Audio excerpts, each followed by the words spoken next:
Welcome to Cosmic Imprint, a podcast bringing you weekly goodness as the home of lightworkers, new paradigm leaders, sensitive souls, magical beings, spiritual seekers and both spiritual CEOs alike, who are ready to live life in alignment with your own soul's truth and who are here to buck the trends, color outside the lines, thriving in this lifetime's incarnation. Join me each week for conversations about all things human design, weaving my own soul magic where I'll share my intuitive gifts, love of all things metaphysical, manifestation, mindset, fifth dimension, spirit guides, light beings, and beyond. Let's explore your cosmic imprint together. Oh, hey there, Earthling. Thank you so much for tuning in for this episode, this part 2 in this series that I've been sharing a little bit about why I'm so called to, in my soulpreneur business, make human design more accessible. And if you didn't catch part 1 last week, I kind of broke it down about all the reasons why my offerings and my ways of sharing human design have been evolving over the past kind of couple of months, and a little bit of the sort of breakdown of my own design and aspects of my own human design that have allowed me to feel really empowered to do that. And the reason I'm sharing all this with you, of course, is because I want you to be able to feel empowered in making pivots or decisions or taking steps or, creating and being inspired in your own, life, whether that's as a soulpreneur, in the business realm, or whether that's even just on that journey of finding, your soul calling, or rediscovering your soul calling, I should say, right? Because none of us really truly have to find our soul calling, right? It is within us all along. And this is something that I'm really, feeling inspired and pulled to share more and more, is the kind of just the ins and outs behind the scenes, right? Behind the business. Like, it's all well and good for me to sit here and say, hey, I'm a mental projector and this is my business, that this is my wisdom that I share, and this is my soulpreneur calling, and here's, the ways you can work with me if you feel called to do so. But let's go deeper, right? Let's fucking go deeper, because that's where the real soul growth and expansion and journeys come from, right? That not only do you get to hear me kind of embodying my own design and my own strategy and my own authority, like hashtag how many of you have listened to my sounding board moments on this podcast, because of course sounding board authority is my authority as a mental projector, which is all about talking things out loud, but in a way of soundboarding or using another being or person, or, just getting the words out to soundboard off something external or someone external to me in order to hear myself talking, basically, to hear myself out loud and to bounce it back to me. So yeah, it's been really interesting to kind of put together these episodes and share a bit more behind the scenes. And today's episode, as the part 2 in this, is that I am talking specifically about my human design reader training, the Ascend method, that I have launched earlier this year in January 2021. And the first round of Ascend was launched as a live course. Let's rewind the clock, right? Let's start way back at the fucking beginning, right?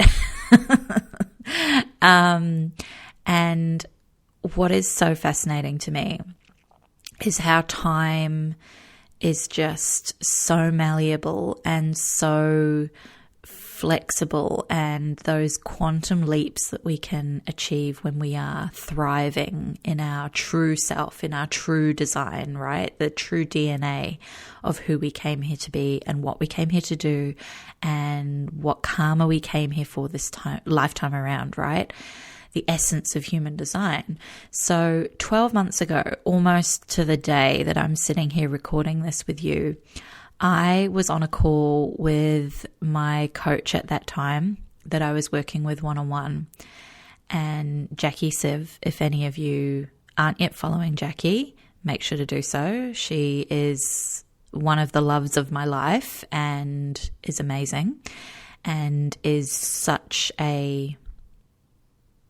just a part of my soul journey. Like, you know, we message each other all the time. We've never met in person yet. We're like, we've met before somewhere in another lifetime. We've met, you know. Anyway, so 12 months ago, I was on a call and we were talking about my vision for where I was taking just my whole business, because I had gone from being firmly sort of wedged in my spiritual closet without letting anybody but my partner Darren kind of know that this was the real me, right?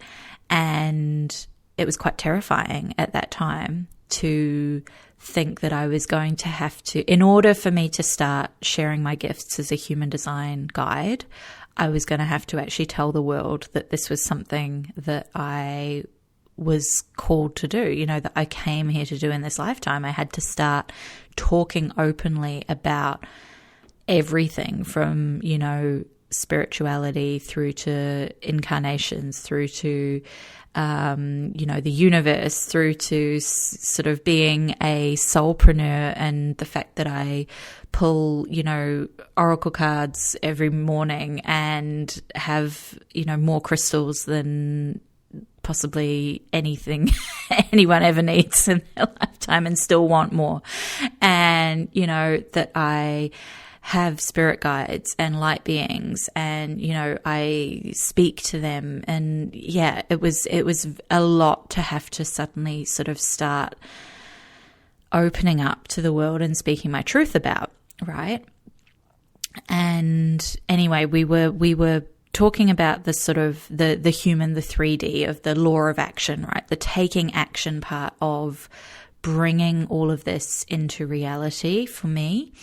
And I mean, the past 12 months has been absolutely like soul expanding and mind expanding with how time has just like quantum leaps forward in terms of going from basically never having uttered the words human design to anyone outside of my immediate kind of, you know, family to now living and breathing this. And this is what I, you know, teach and guide other people on and mentor other people on, which is, you know, that's a whole nother kind of conversation. But yeah, it was at that time one of the visions and goals that I stated the intention for was that I was going to teach people how to read human design charts. And at that time, I wasn't even publicly giving readings, right, myself. So it was like this fucking massively lofty goal, it seemed to me at the time. And there was this whole side of my human, because of course my soul side was like, fuck yeah, like that's what you're here to do, of course, like what? There is no question.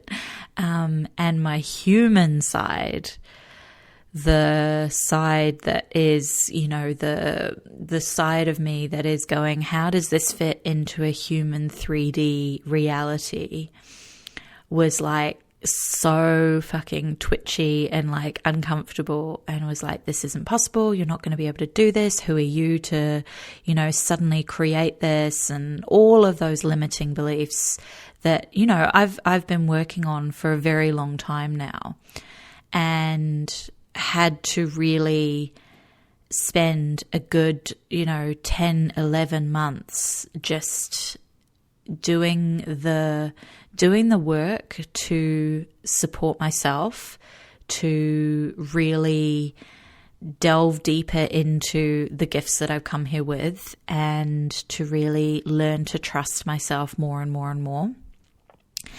And well, 12 months later, here we are, right? Ascend is a living, breathing thing, and it is available for people to dive into and begin their own, process of learning how to read human design charts anytime they like. And that is the thing, right? That just is so unbelievably, incredibly magical about this whole process of getting so in tune with your own design, your own truth, and your own soul calling.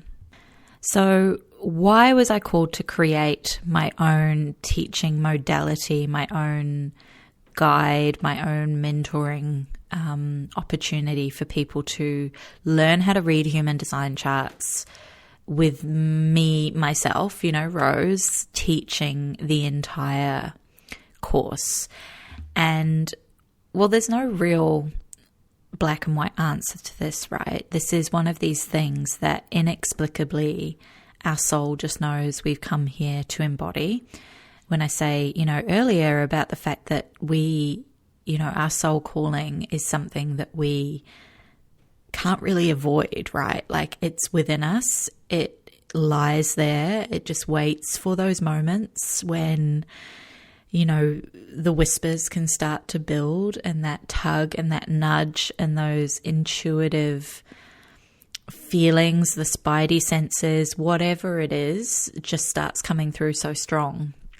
And that idea that seems so radical at the time when it pops into your mind comes from that place of your soul just going, hey, this is what you're here to do. Like, it might not happen tomorrow, but it's gonna happen, right? So I can't explain why, but I can share, again, as I touched on in part 1, my incarnation cross, which your incarnation cross in your human design is your soul purpose. It is your life's work. It is, the big theme to this lifetime. It doesn't have to be your work, work as in quote unquote, like the thing you do to exchange maybe your gifts or your time for monetary payment in that definition of work. But it could be your thing you do every single weekend because you just are so lit up by it. It could be something that you do in your spare time as a, hobby. It could be something that you just give your time towards because you don't resonate with taking money for your soul purpose. It could just literally be your essence of who you are in every moment of every day, right? Like, this is the thing. Our soul purpose doesn't just clock on and off like in a 9-to-5 job. Our soul purpose comes with us no matter where we are and no matter what we're doing. So whenever I, read someone's chart for them or mentor someone on understanding their design, I always say, like, your incarnation cross, your soul purpose, that's with you even in the most mundane moments of your life. So you can literally be pushing your supermarket trolley around the supermarket, doing your groceries on, a Thursday evening when you really don't want to run into anyone because you're really tired and you just want to get home and you're really hungry, right? Like, and something happens and you end up in that situation where you look back and reflect on it. Maybe you bump into someone, maybe someone has an accident in front of you, maybe something happens in the checkout line that a little old lady in front of you has, left their FPOS card at home and they can't buy their like 1 tin of cat food and a bottle of milk, right? Like, it's these moments that you look back on later on, and however you end up interacting, maybe it's that you end up stepping in and helping that person out and you just go, don't worry, I've got this for you, like, I'll pay for it.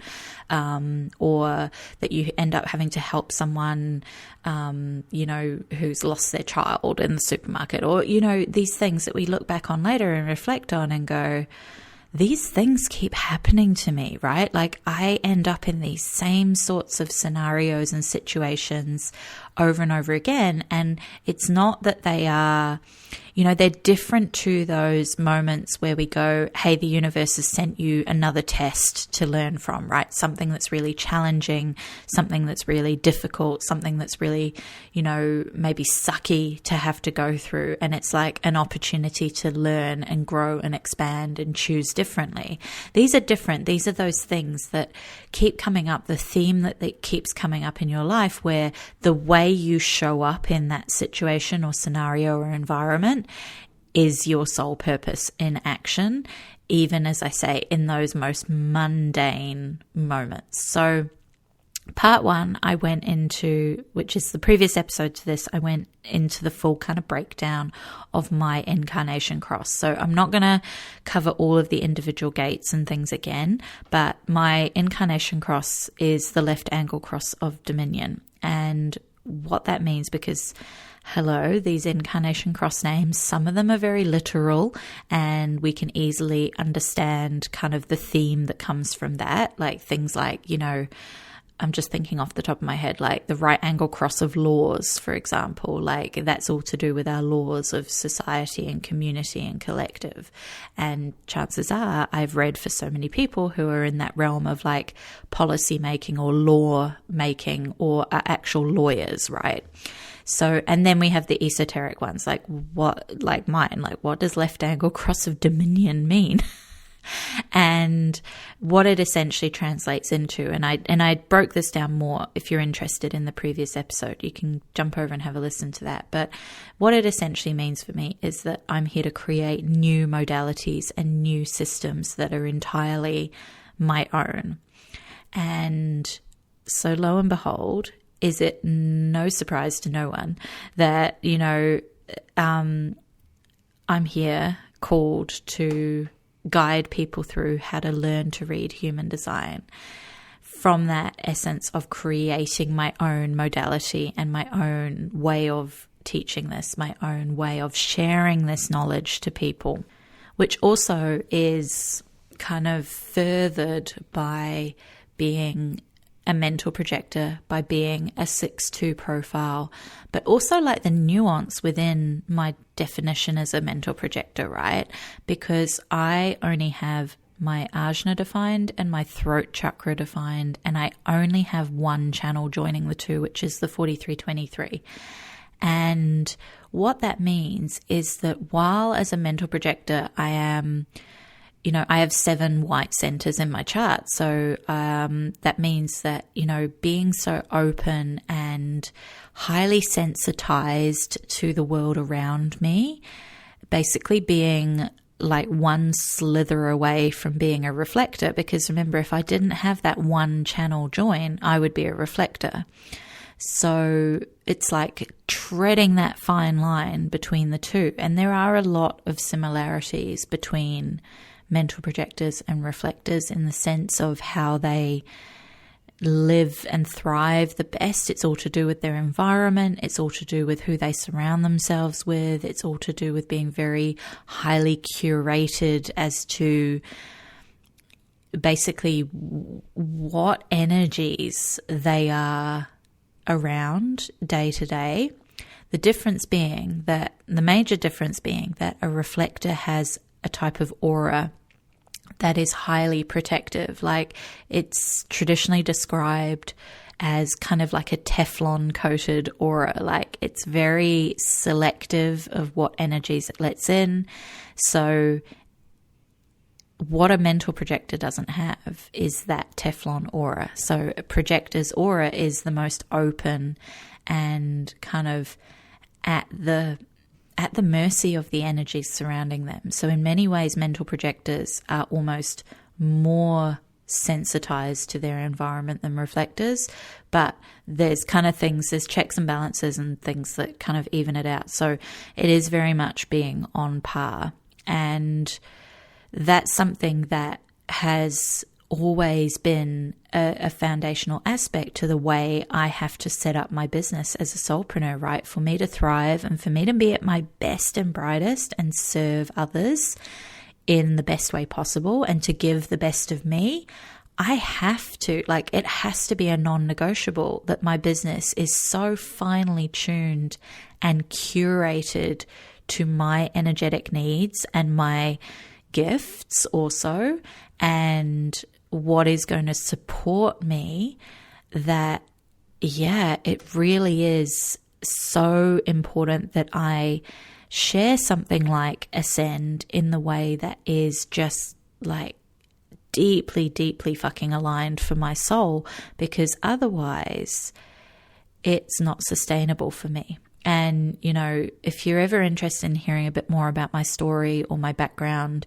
that you can go back through some of the older episodes, and I talk a lot about this, you know, my journey, how I've come to be highly aware of this after so many life experiences in that kind of first 30 years of my life, right? 6-line profile. First 30 years are a shit show because we're going through life living as a 3-line, and in that energy of a 3-line, I should say. And we're riding the roller coaster, trial and error, learning all these lessons that we then take with us as we transition into that mid phase of our 6-line, and then on towards being in the, you know, after 50 years old, it evolves again as a 6-line. So taking all those life lessons of the working the 80-hour weeks, of completely, you know, being so burnt out and overwhelmed and, you know, in just such a miserable place, and health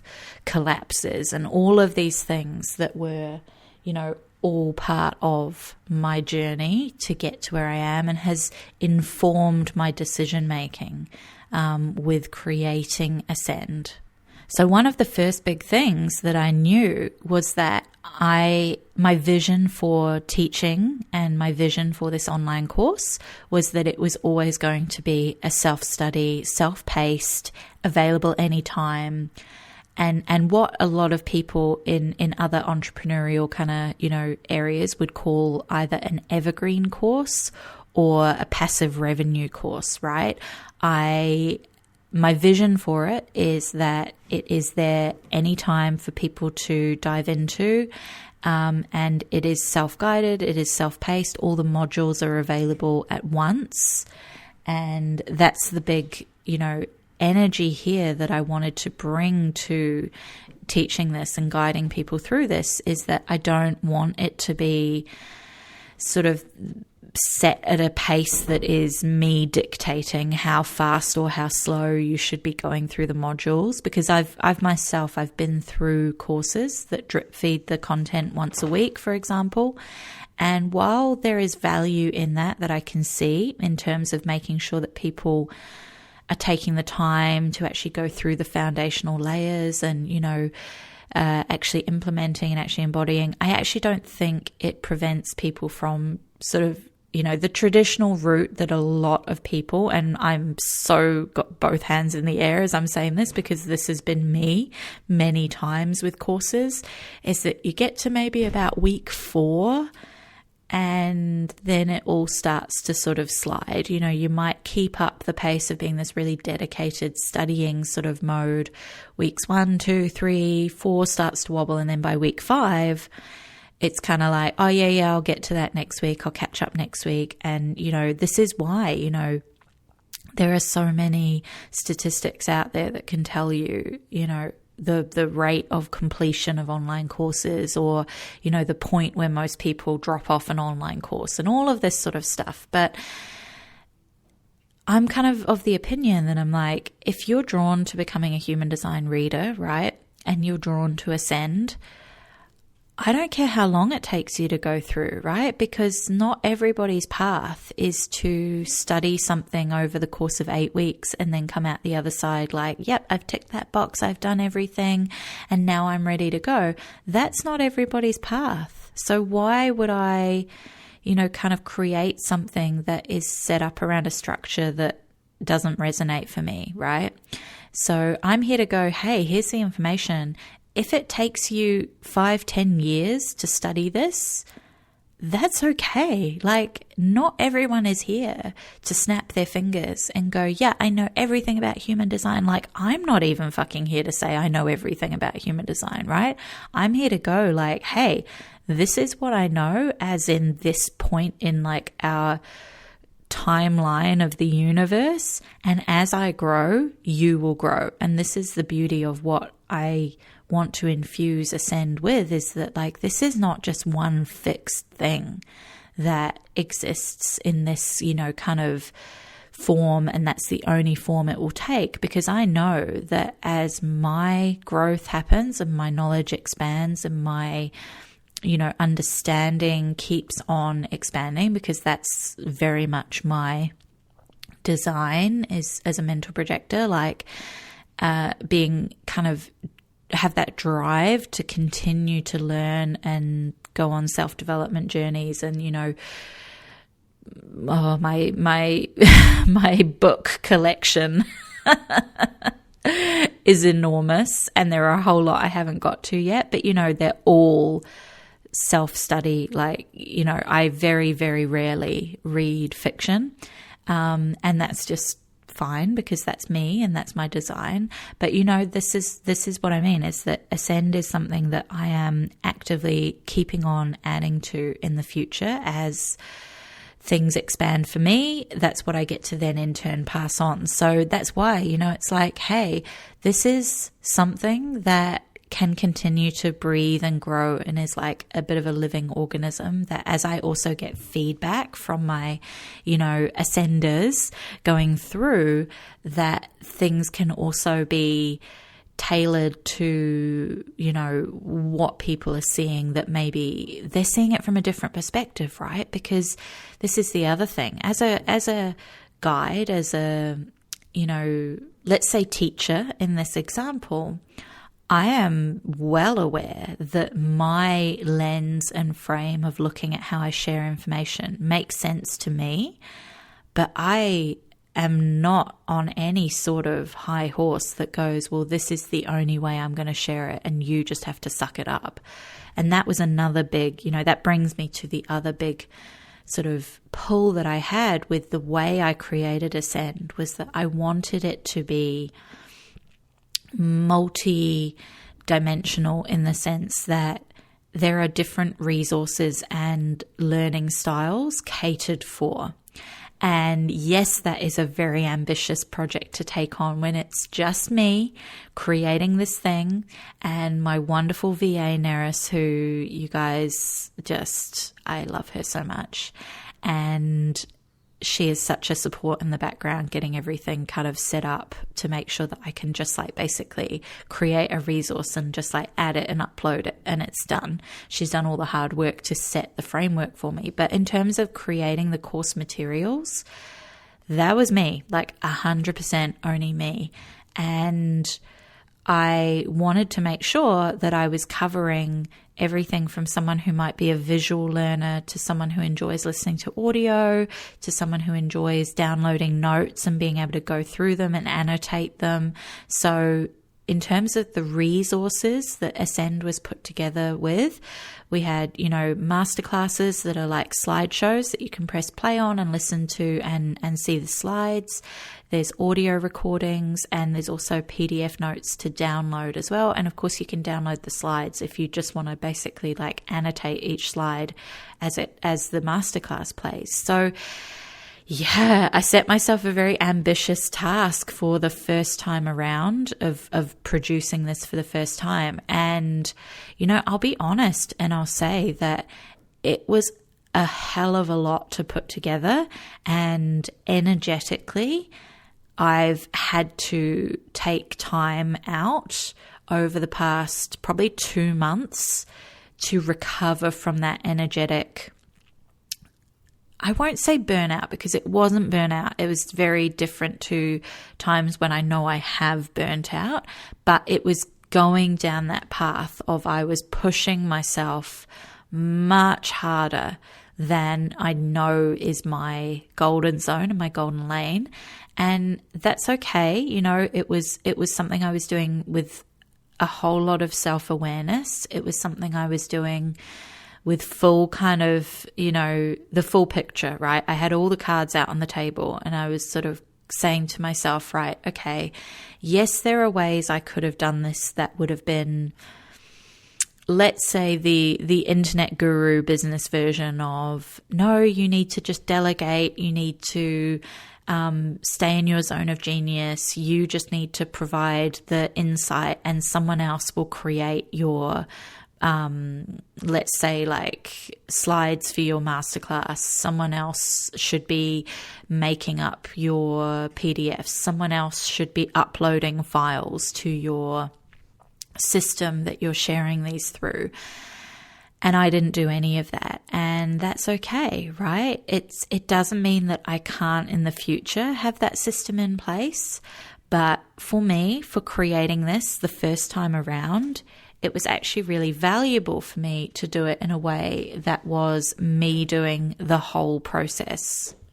So it meant that I was doing all of the course creation, and I was essentially having to kind of guide and teach everything for the very first time, because obviously it's very different to take what you know, and this is my design at work, my 2-line of my profile, because I'm a 6'2" profile, very much stepping into gear and like clicking into gear and going, I just know this. I can't explain how, I can't explain why. It's just intuitively what I know. My 4323 channel in action that was just like firing and downloading, stuff from the universe. I don't even know like how to explain it. Again, it's very intuitive, it's very woo, it's very esoteric, but sort of going, hey, once you're in the flow of recording the audio for something, like stuff just starts spilling out that it just comes through to me. So in the way that I describe, certain gates, the attributes of those gates and those lines and those channels. So the aim of everything with Ascend is to share human design in a way that I resonate with. And that's the crux of it, right? Is that, yes, there are other ways that you can learn how to read human design charts. And I am the first person to say that I will not be for everyone, and that is okay. And if that's a permission slip that you can take in your own life, in your own soulpreneur business, that yes, there are going to be other people doing the same thing as you. But that's okay. They are not you. You are your biggest piece of magic, right? There are any number of different ways that you can learn how to read human design charts and learn human design, right from doing like a 4 or 5 year certification and training and study like as if you were at university, right through to other styles of online courses that you can do and study anytime in your own time that are similar to what I've put together with Ascend, right? The way I learned was through my mentor, Jenna Zoe, and her human design training at the time. I don't actually know whether it's evolved in terms of her reader training, but when I went through it, it was just recordings of her teaching a classroom full of people, right? So I didn't have PDF notes. I didn't have copies of the slides. I was having to like squint at the sort of, you could see it on the projector screen behind her, but it wasn't that clear at times. And it's certainly, you were relying on the camera person to make sure that they had everything in the shot. And, if she had questions from the audience, half the time there wasn't a microphone, so you couldn't hear what the question was. And, so I adored what I did because it was so right for me at that time. And it was just like, my soul was so lit up the whole time watching these trainings that had been recorded. And I was just like, this is pure magic in action, because Jenna had taught this class I think it was over in London. And the fact that I was able to access a recording of that over here in the South Island of New Zealand, in this tiny little beachside community in the middle of nowhere, like I was just so beyond myself with delight. And I just say this not from the sense of going, I wish I had had something different, because for me, that was the perfect way for me to study. I am someone who can thrive on listening to lectures and attending seminars and taking down my own notes and being very thorough in my way of studying and writing down my own resources. And that's just me. That's my design. That's very much to do with my mental projector self. And other components such as, having quad left facing arrows and all of the other ins and outs of my design mean that I am someone who thrives in that sort of learning environment. The pull I had to create with Ascend was something that was more accessible to other learning styles. And I know that that's part of what I'm here for and why I'm here to share Ascend in this way, because and I think I've talked about this elsewhere before on the podcast, that I am so aware that other people, depending on, variations in their charts, they're not the type of people that can sit still for long periods of time to learn. They're not the people that can read PDFs of notes.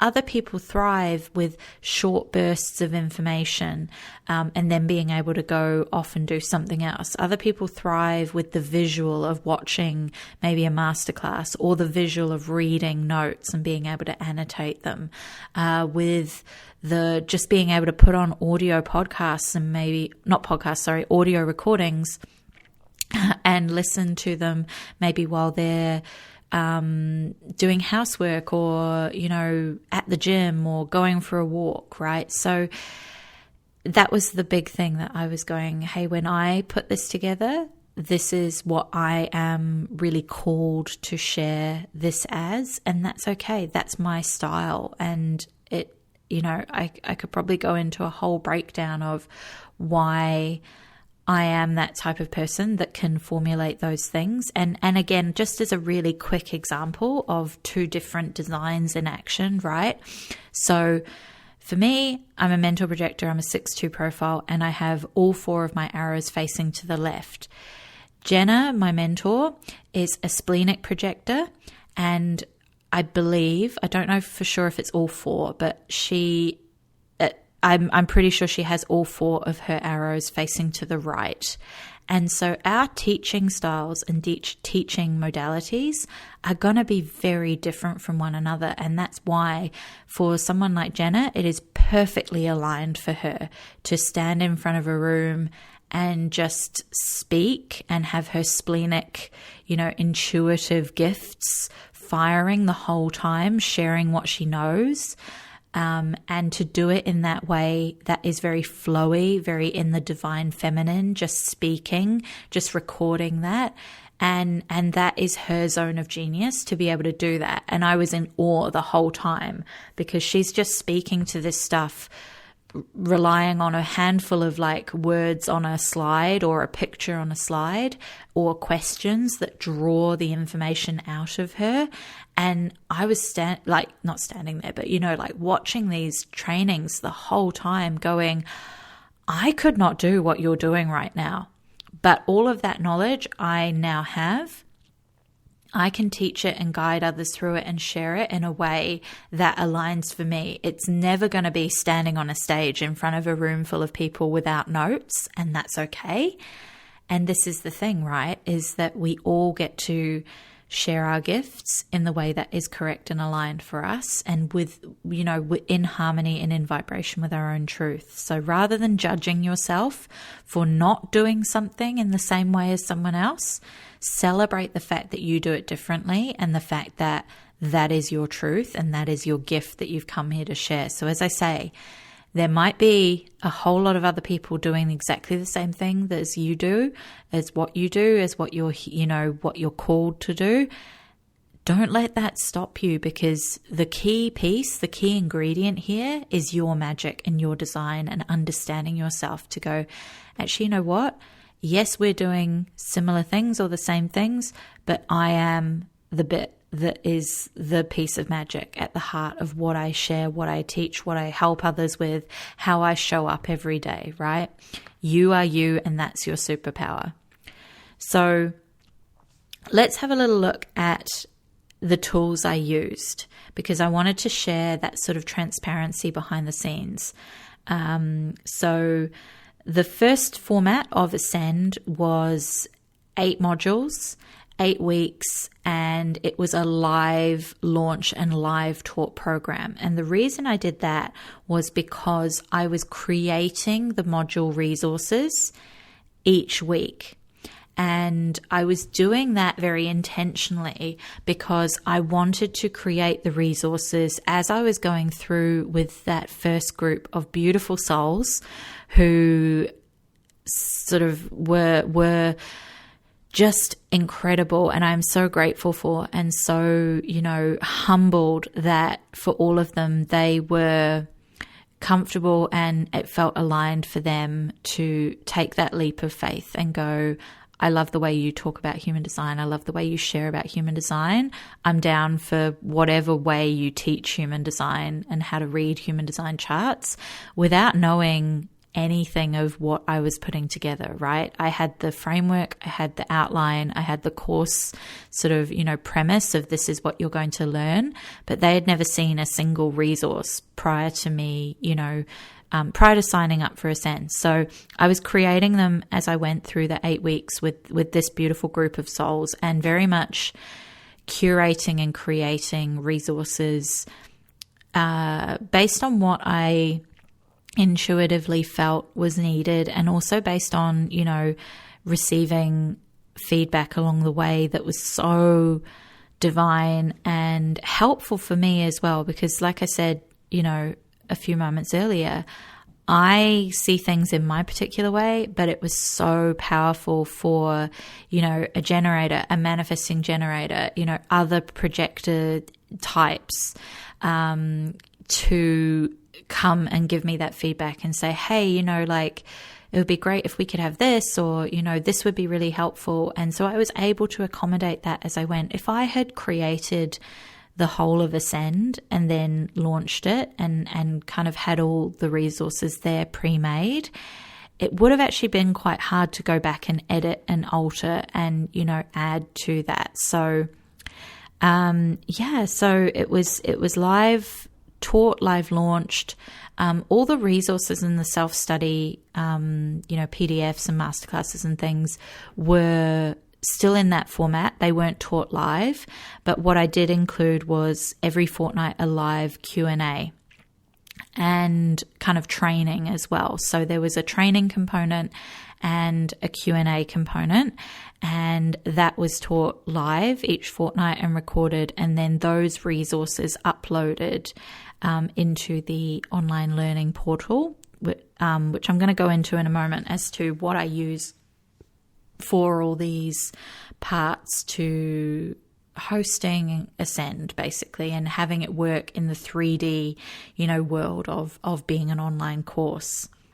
So the group came together very much in a very organic way. And I want to be clear on this because I started talking about Ascend back in probably, it was either late October or early November 2020. And it was well in advance of any even shred or scrap or draft resource being put together. And I just had that final kind of nudge, shove, kick from the universe, whatever it was, that said, now is the time. You have to start talking about this to bring it into reality. You have to start manifesting this into your reality.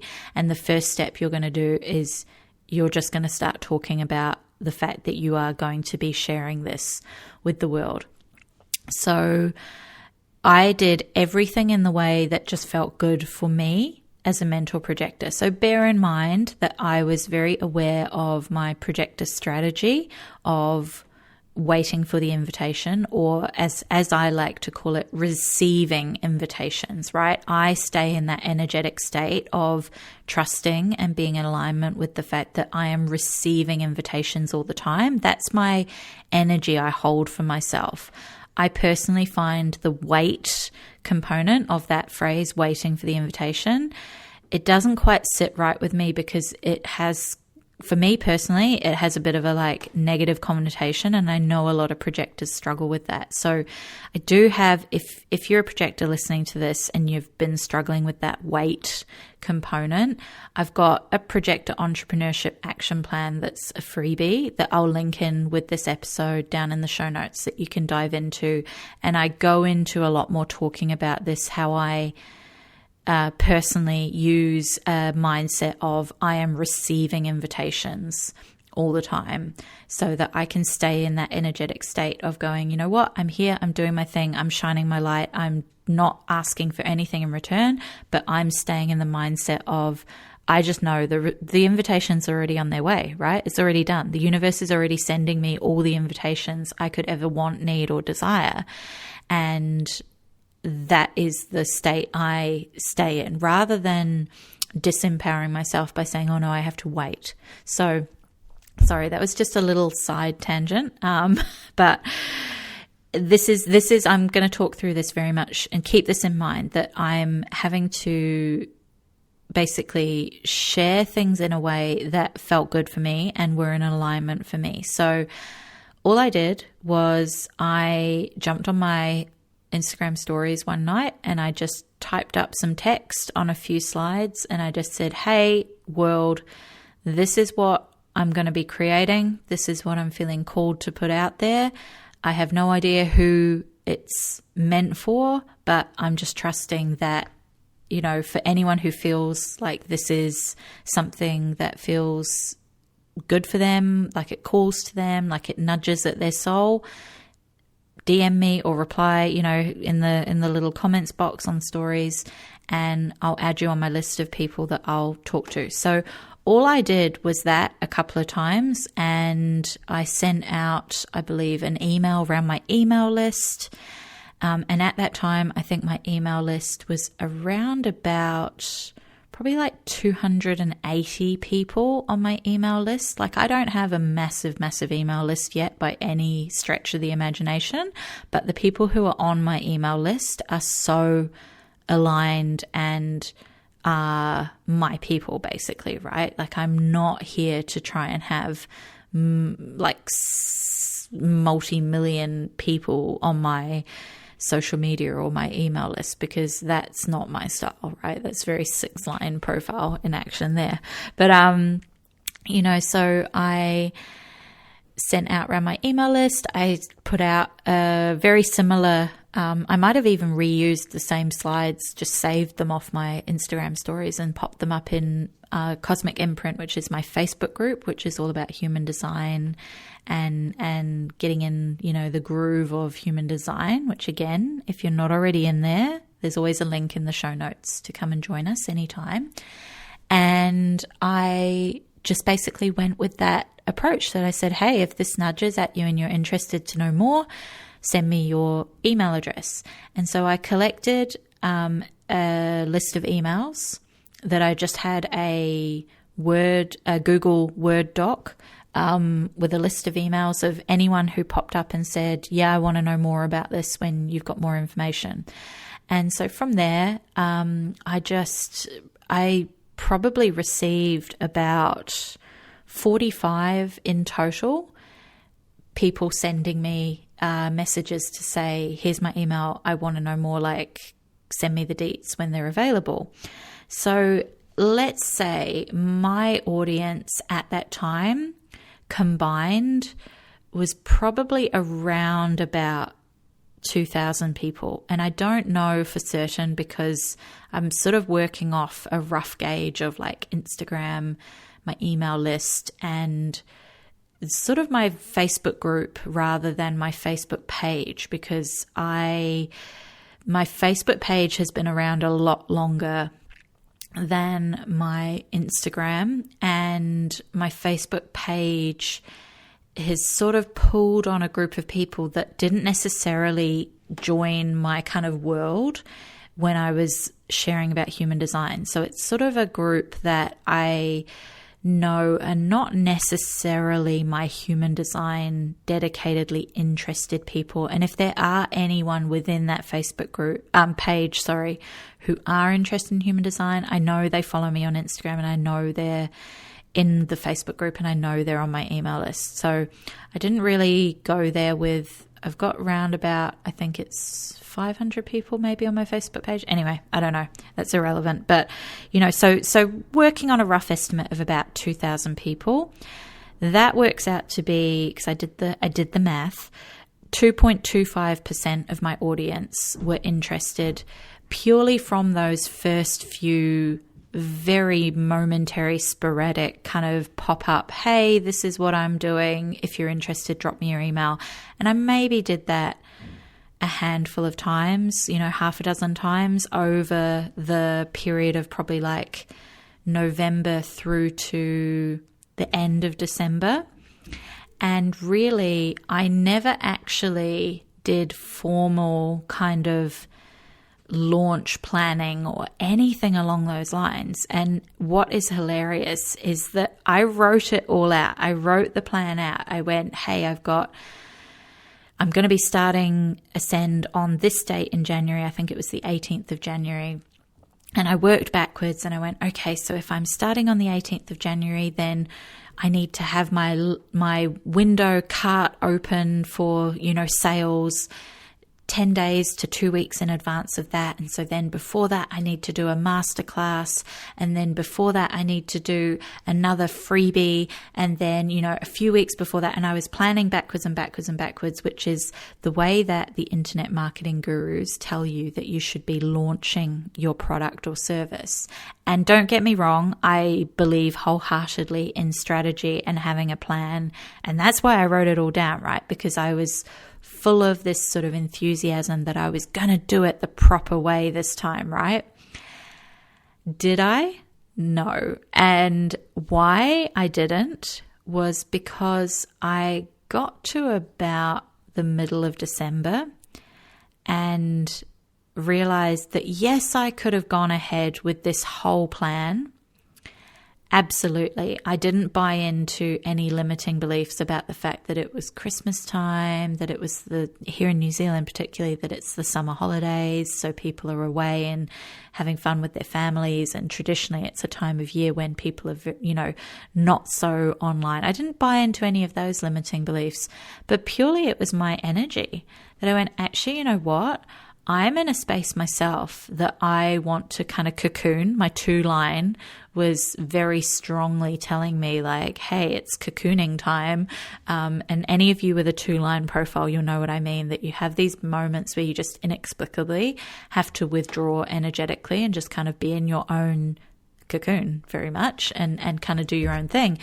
And I was sitting there and my rational side, my human side was going, this is a fucking disaster. You're about to launch something and you want to go hide and cocoon and retreat and not be on social media. What the fuck, right? So I took that list that I had of 45 people and I just nurtured them. I just went, actually, you know what? I'm not going to keep going online. I'm not going to set myself these goals of having to run masterclasses. I'm not going to set myself these targets of running freebies or challenges or, whatever in the lead up to my masterclass. I'm not going to do any of it, and let's just see what comes out, because I knew that divinely guided was that those 45 people were the people I was meant to talk to the first time round, for doing this in the first iteration, for creating this course the first time around. I actually felt really good with that number, because I was like, look, if even only a fraction of those people sign up, which is the case, that's okay, because that number felt, really good for me. I was like, I don't need 300 people signing up for Ascend when I haven't even built the modules or the resources yet. I just want to know that I've got a group of souls who are so epically aligned for this, that it's meant to be and it's right. And that's what ended up happening, right? Because I held that intention, the universe delivered big time. And what ended up coming of that, I can't remember now exactly how many emails I sent to that group, but they did receive, a sort of sequence of emails that were sent with intention that, I was sort of nurturing them along to go, hey, there is no ticking clock here, FOMO marketing, there is no panic buy now situation going on. Basically, I think I started from like even in December going, if you want to sign up now, do it. It's fine by me. If you want a whole month to get clarity because of your, whether you have emotional authority, whether you have splenic authority, like if you need that time to get clarity, that's okay. Basically, you can sign up on the 18th and that's okay.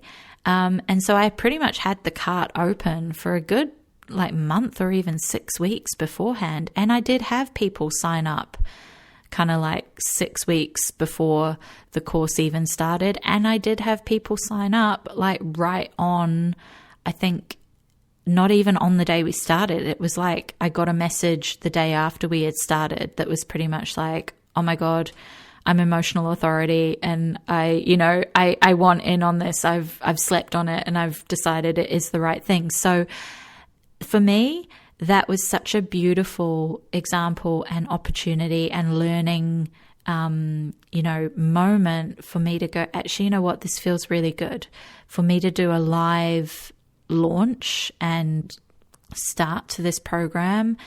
It was perfect because it gave me such great feedback on how things can work in divine timing and how actually when we get too structured and rigid and inflexible, we don't open ourselves up to the magic of what possibly could happen. So Ascend went ahead with 7 just goddesses, incredible souls who signed up and have been with me right from the start, from January 18th. And we went through all the modules together live and had our fortnightly calls. And the beauty of it was that everyone has approached this in their own divine timing. We have got some in that group who were with us for maybe the first week and then were just honest and said, look, I've got a lot of stuff going on right now, but this is here for me to study anytime, and that's my intention behind it. And that was perfect. And then we've had other people go through each module, as they've come out. And we've already got incredible people who've gone, yeah, I've gone through the modules and I feel confident enough to start giving some readings and to start adding them in. I know I don't know everything. I know I don't know everything. Not I don't know anything.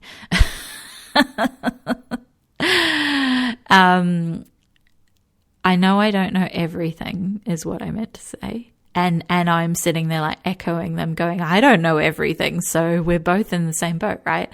And that's been the beautiful thing, that we've all shared space with each other. And where have we been able to do that? I hear you asking.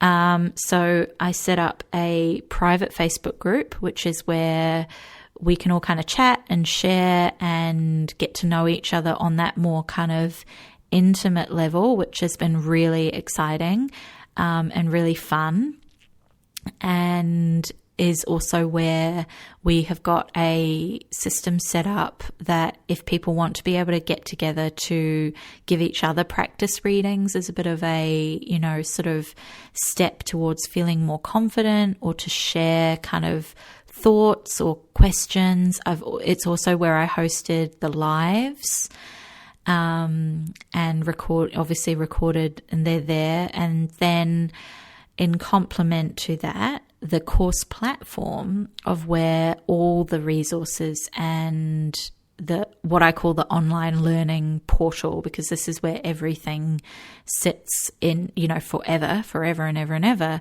is in a system called Kartra. I use Kartra. And I am so grateful to Neris, my VA, for finding Kartra as a system for me to use, because it works so perfectly for me as a soulpreneur, because it does everything for me, from hosting my email list. It's where I send my emails.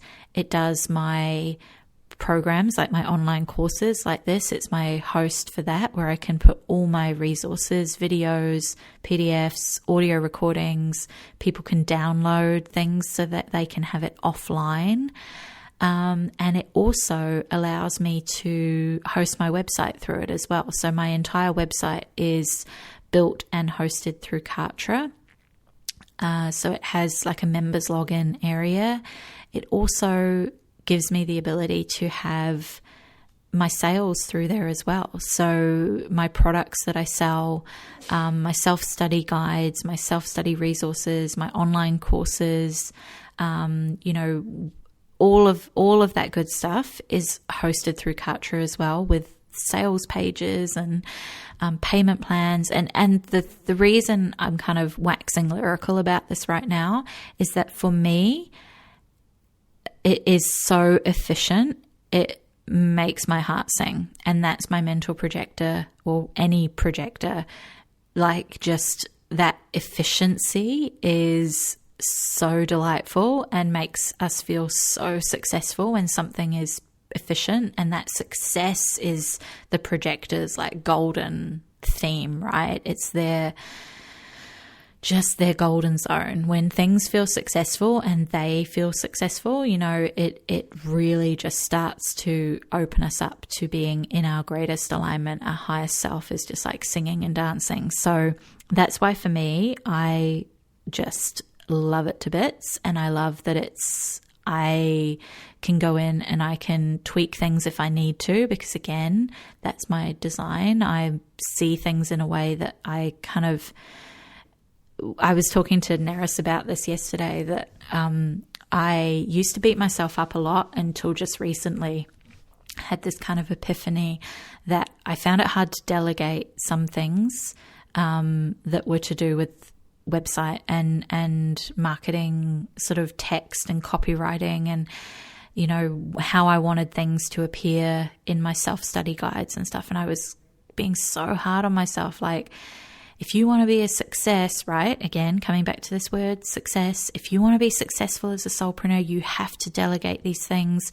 You're just being stuck in old habits of micromanaging. And I had so many stories. And then I suddenly realized that actually none of that was true.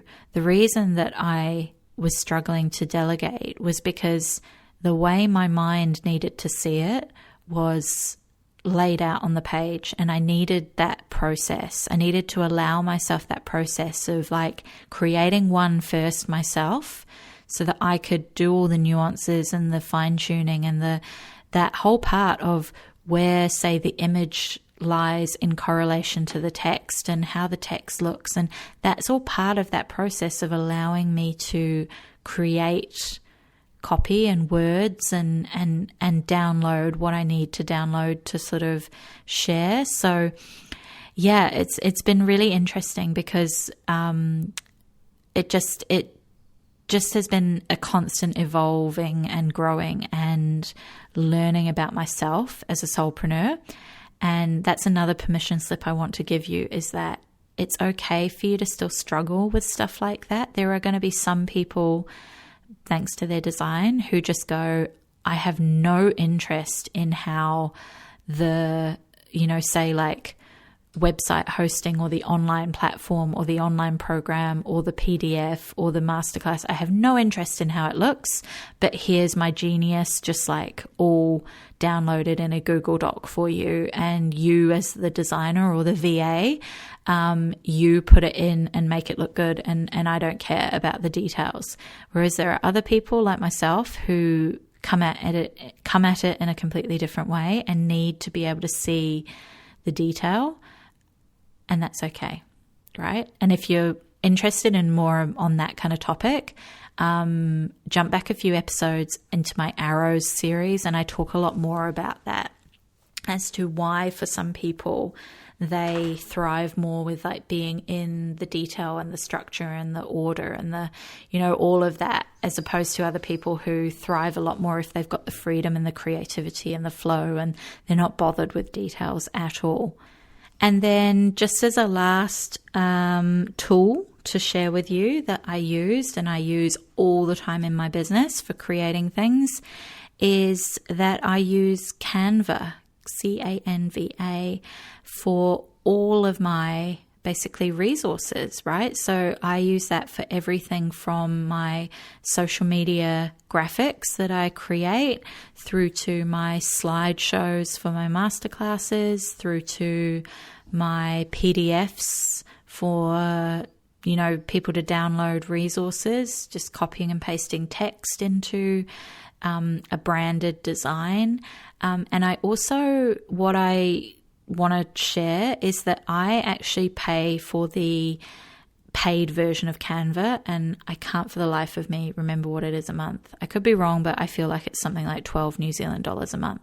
And that for me is the equivalent of paying a graphic designer, in my opinion, because upgrading to the paid version, Canva for free can do more than 1 million things for you. It is incredible. The reason I use the paid version is because it has features that are so fucking efficient. Again, the efficiency just makes me so happy that you can take one design and you can click a button and resize it into all the different formats that you need. So I use those sorts of efficiency tools all the time, that basically I create like one, say, let's say, for example, in this case, I create one graphic that is the dimensions of a slideshow presentation for a masterclass. I can then click those and magically turn them into, say, like a Instagram dimension or an Instagram story dimension. And it's all done in like a nanosecond for me. And I might just have to like move things around a little bit on the page, but everything is there. Everything is still pulled across the same text and branding and colors and layout. And it's just like, it is so beautiful and such a thing of beauty to see in motion. And it also has so many amazing, just like graphic design type elements that you can dive into and use, that it is the heart and soul of everything I do and share here in Roseland. So like I say, I look at it like it is the equivalent of paying a graphic designer for like, I don't even know what you would pay a graphic designer per hour if you were just to go online and get one through one of the sort of like online VA type apps that you can use. But for me, paying like $12 a month or whatever it is just so efficient. My 6'2" Mental Projector self is just so happy about it all that I heart Canva and want the world to know. I think that's everything I wanted to cover for you in this episode. I'm very aware that I don't want to end up sitting here for like 2 hours with you. So I am going to wrap it up there. And of course, if you have any questions specifically about this episode, do let me know, because I'm more than happy to answer them. And your question might actually be something that I can then turn into another episode, because it might be something that I've just completely overlooked and didn't even think to include. And your question, if you have one, is probably something that other people are thinking as well. So I do love to hear them. I love to hear what you think as well of these episodes, these sort of more breaking it down behind the scenes, like how things work for me as a solopreneur. What you think about them. Do they resonate? Are they helpful? Do you get value out of them? Do you get some big permission slips and aha moments? If you do, come and tell me. I love to hear. And of course, if you're on Apple, that little old rate and review thing is something I don't really ask for at all, but it helps. Of course, all of these things help when people can take a few moments out of their day to rate and review, or to leave a comment, or to share with someone who you think might benefit from this as well. So As I say, there are a whole bunch of links in the show notes with this episode because of all the bits and pieces that I've covered, all the resources, all the tools that I've talked about. I've linked them all up down below in the comments. So feel free to go have a nosy around, have a play. If you've not already checked out some of these things and you're a soulpreneur, you might want to see how they could benefit you and add some efficiency, #projector efficiency into your own business, even if you're not a projector, because that's what us projectors are here to share. We're here to go like, hey, this is our new paradigm way of seeing the world and our efficiencies that we have seen or noticed or curated, and we're here to share them with you all. So thank you so much for joining me. Thank you so much for being here. As always, big virtual hugs through the microphone, and I will see you on the next episode.